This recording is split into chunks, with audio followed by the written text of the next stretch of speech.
Hey guys, I'm very excited because we've just witnessed one of the best football matches lately. Liverpool against Barcelona. Well, one old saying says, what goes around comes back around. If you remember, Barcelona beat Paris Saint-Germain last year like this. After they lost 4-0, they actually defeated PSG with 6-1, and this year, after they won like 3-0, they lost 4-0 to Liverpool. Congratulations, Liverpool is a big club, and I gotta be honest with you, I was cheering up for these guys. So Messi and others, they just still have to wait for new final. Anyways, let's get started. One last thing, don't forget my favorite club, Red Star Belgrade, beat Liverpool this year 2-0 in Belgrade. So how big we are. Anyways, let's carry on with the Gambit against French. This is part 2, and you're gonna enjoy this one because it's gonna be full of interesting variations. So once again, I want to repeat, it appears after e4, e6, knight f3, d5, e5, c5, and b4. In previous lecture, it was chapter number 1, and we're gonna have like 3 chapters about this Gambit. We could have checked variations with b6, c4, d4, and line knight c6. Those were anti-gambit variations where black just tried to avoid the gambit. In today's lesson, we're just going to capture on b4 and check this capture by black, and I'm of opinion that most of good players will always take on b4. Especially because in all the books about the French, in all the analysis, articles, videos that I found, this Gambit is not considered to be anything that's special for white. Although, get ready for some excitement, and just like I used to say, fasten your seatbelts and enjoy. So after c takes b4, of course that you're going to sack another pawn. In the third chapter, I'm just going to explain you the main ideas with the knight c6. But that's not gonna be the chapter and thing today. So let's go with variations here alike. Main one is what happens if they take and simply grab a second pawn. What happens if they play anti-gambit moves already in this gambit when they captured on b4? What happens if they play b3? And what happens if they play d4? So let's get started. Let's get started with b3. B3, in my opinion, gives nothing to black, since it actually goes into French advanced type of the game, which is absolutely fine for white. So you of course take. And now you wanna, why did I compare this variation with a French advanced? Because now you actually wanna place your pawn on b4, play d4, and play moves like knight c3, bishop b2, or bishop e3, rook c1, knight a4, and knight c5. After knight c6, d4, knight g on e7. Watch this out. This knight usually goes on f5, and it goes on f5 either via e7 or h6. Whether they play knight h6 or they play knight a7, reaction is always the same. And I gotta stop here for the first time and ask you, what's one of the most typical moves to fight against knight on f5? It's quite difficult one. It's kind of positional, but at the same time very aggressive.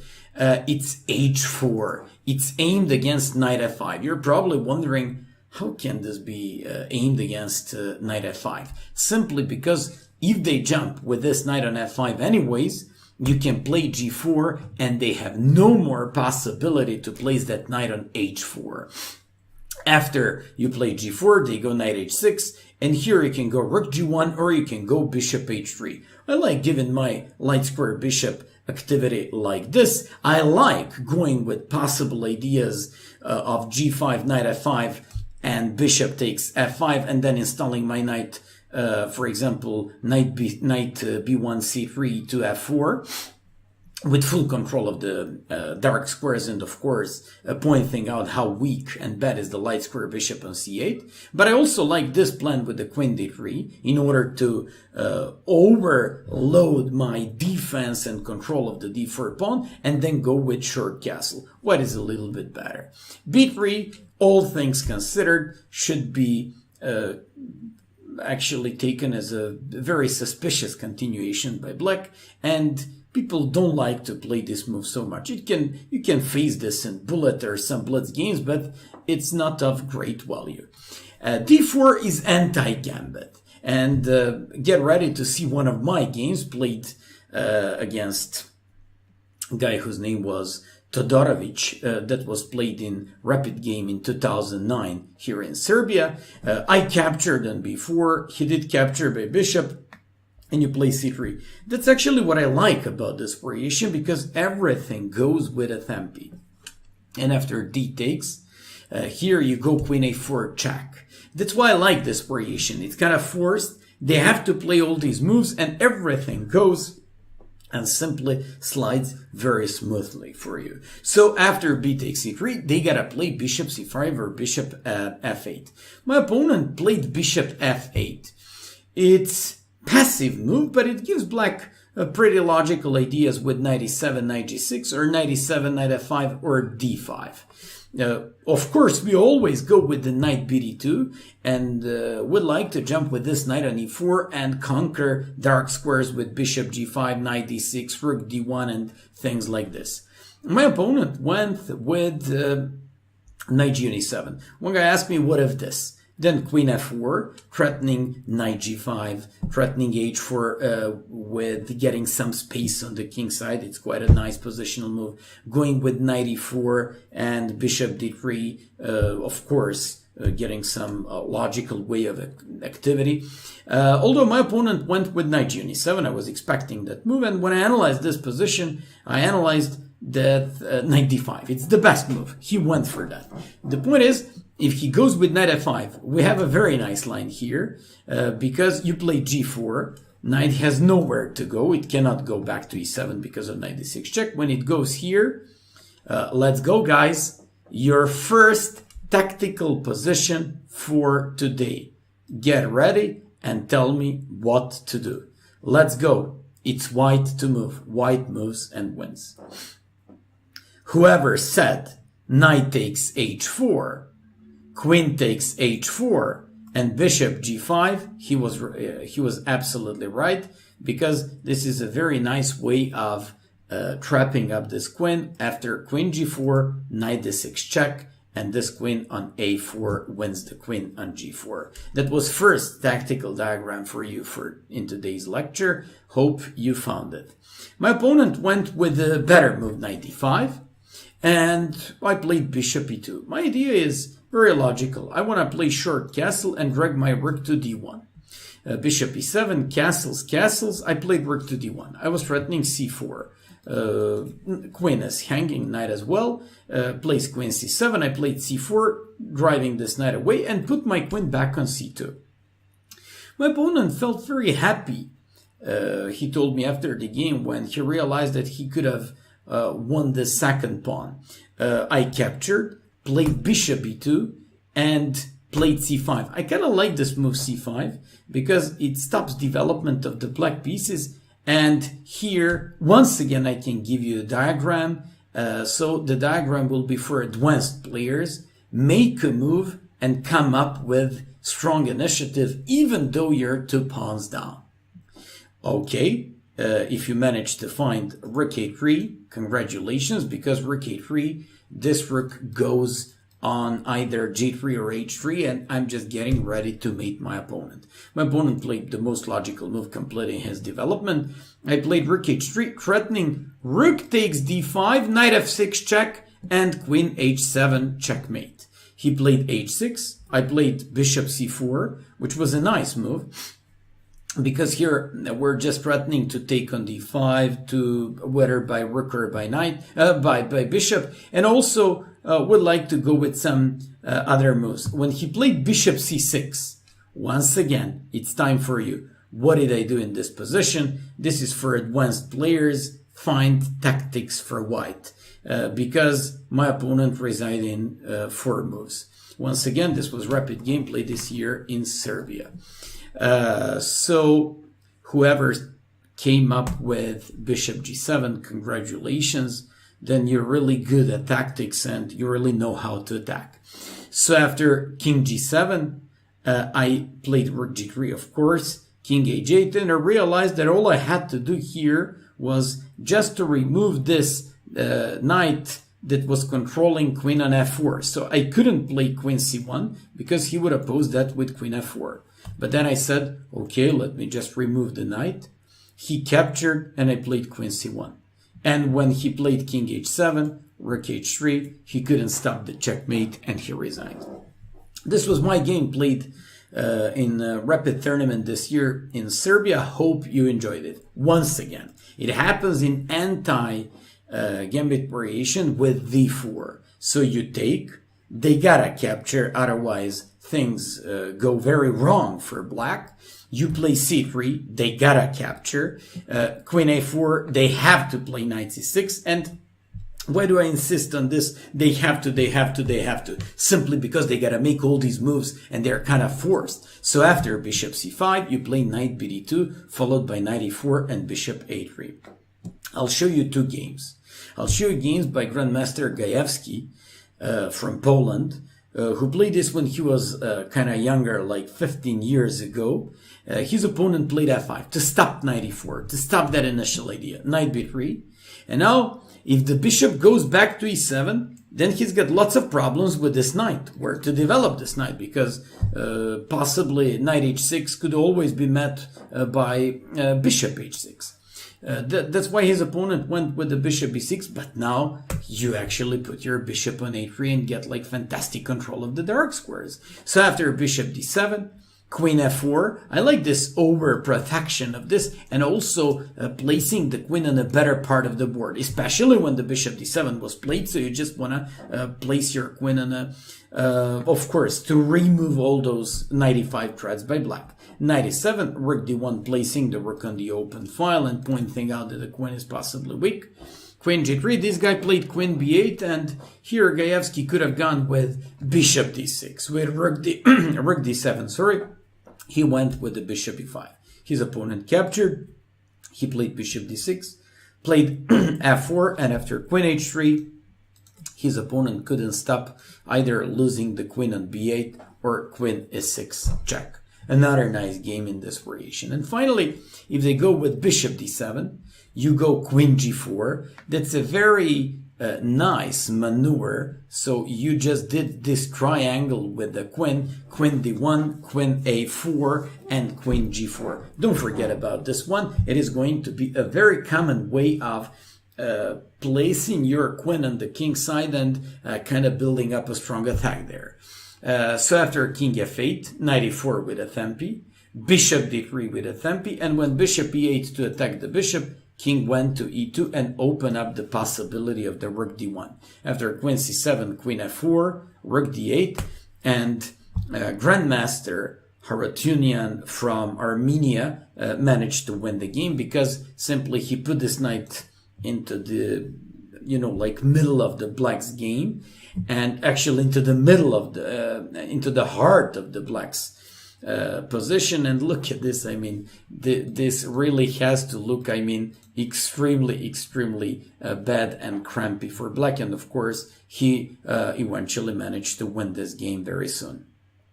And we've seen like 2 variations. We've seen like pretty bad anti-gambit variation with b3, d4, where I showed you like the refutation. And what happens if they simply take on a3, if they simply take the second pawn? It's very important to give you like few very basic ideas about this type of games. First of all, you don't have to rush to capture on a3, whether you do that by bishop or by knight. There was a guy from France. I used to play this with black as well. I told you that I used to play French for more than 20 years, who used to even take on a3 by rook. It's a very interesting idea because they sack an exchange, and when the white bishop takes on a3, they have fantastic control of the dark squares. Anyways, I'm just teaching you right now. Play d4, play c3, and be absolutely patient and delay taking on a3. That's very important. So after d4, they go with knight c6. I want to show you a game of Grandmaster Kabanov. It's a GM from Russia who plays this variation on a regular basis, and he beats all his opponents in 15 moves. Well, knight h6. Knight goes on f5. Are you ready to face this knight in the best way? h4. h4, of course, aimed against knight f5. Once again, for all of you who wondering why, you just go with g4. You can also play c3 and then go g4. And if they play h5 to stop g4, you can even play knight a3, followed by knight b5. Bishop d3 wants to give up this bishop for the knight here, creating a bad pawn structure, and so on. So Grandmaster Kabanov played knight h6, h4, and this guy played knight c6. Of course, he built up a very strong pawn chain from c3 to e5, which is a very classic idea. It stops any knight before, bishop before. It creates like a very flexible pawn structure, and you still delay, like your decision, whether you want to take by bishop, knight, sometimes even crazy rook. After bishop d7, bishop d3, rook c8.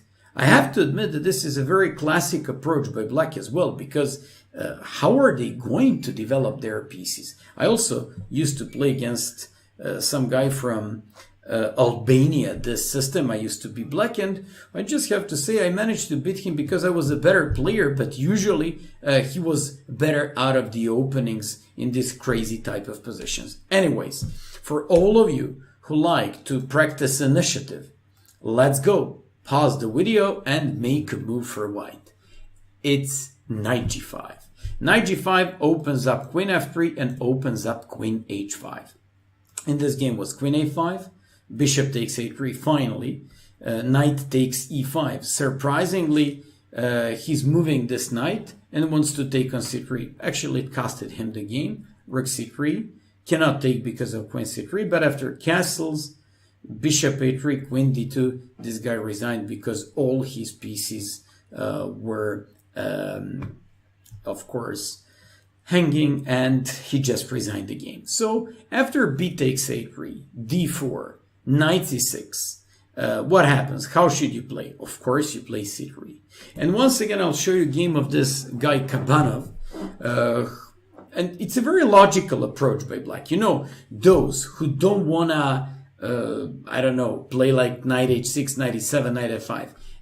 I actually like to do that as black. They should go with bishop d7, a6, rook c8, and possibly knight a5, knight c4 with control of the light squares. You always go with the same, bishop d3, and please remember, be patient in taking the pawn on a3. So a6, castles, and here this guy went with h5. Pretty crazy move. I don't like it so much, but that was an FM playing black pieces. I believe that rook c8 is like the most, let's just say, classic approach here. Once again, pause the video and ask yourself what should be the move for initiative. Typical knight g5. You threaten knight f7. You threaten knight h7. You threaten queen h5, queen f3. You have like a whole bunch of threats, and white looks amazing.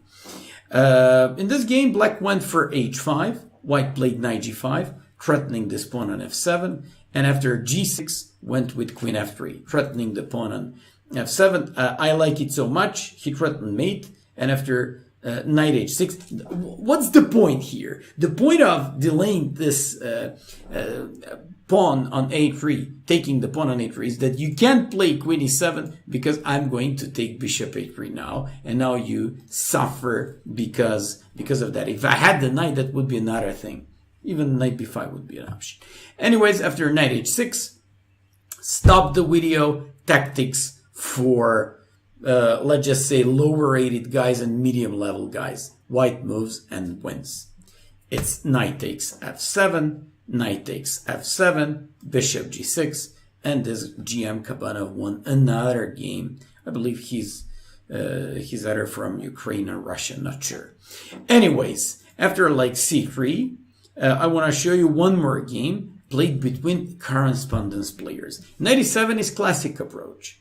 They want to go with knight f5 or they want to go with knight g6.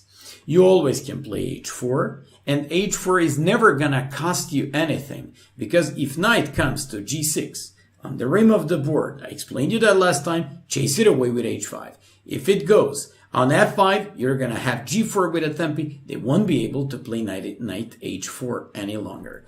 And this guy played first bishop d3, knight g6, and this is like a very nice positional lecture for all of you, an idea that you're just about to learn. Whenever you see knight on g6 and you haven't made castle yet, even if you did, you can go with h4 and h5. I'm showing you correspondence game. So after bishop e7, h5, knight has to move, knight takes a3, and all of a sudden this knight goes on d6. It wants to be sacrificed in order to get like full control of the dark squares. I very much like this plan. Knight e7, queen c2. You can play knight b5, knight d6. You can play h6. You can play queen c2 taking on h7. And when the guy played h6, very unusual idea. If I was white, I would play either knight b5 or h6. The guy played g4. And I like this plan. Rook g1, bishop a3, bishop a3. I mean, how can you play bishop a3? This is a typical correspondence game. This guy put all his efforts in, I don't know, some sort of belief that he can play knight a5, knight c4 and fight off that bishop. But you know what? It's just, those were just like nice dreams by black. Knight a5, g5 breaking there, bishop c5. This is monster bishop. If they don't have the dark square bishop and you do, it's like 70% of the game done. Queen c7, g6, bishop d7. Let's go, guys. Tactics for you. Once again, stop the video and find tactics for white. It's for, well, for all sorts of chess players, low-rated guys, medium guys, and even for good players, because you have to spot out these tactics. It's very nice. Bishop g6. Only move, because these bishops are just monsters, is king g8. And now very nice move, bishop f7. It's kind of deflection. So you deflect king to take, it's forced to take, and at the same time you just open up diagonal for queen on g6, king g8, and queen g7, checkmate. Very nice game. That's why I told you today's lesson is going to be very creative, full of tactics, and you're going to enjoy these positions. And finally, when they take on a3, d4, knight c6, c3, and they play a6. For example, if I was black, I would play bishop d7, a6, rook c8. You can play bishop d3 here. h4, you shouldn't go because they haven't committed themselves still with knight e7 or knight h6. And this guy played knight a3. I like this plan. I like this idea. Of course, bishop d3 probably would be like more to the point.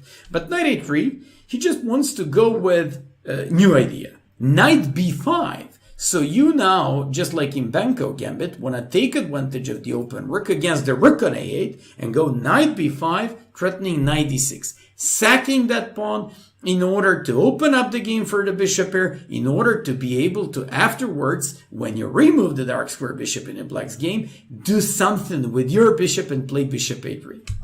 After bishop d7, you stop now knight b5 idea because they can freely take on b5. Bishop d3, knight g7, da-da-da-da. What should you do? Of course, nothing else but h4.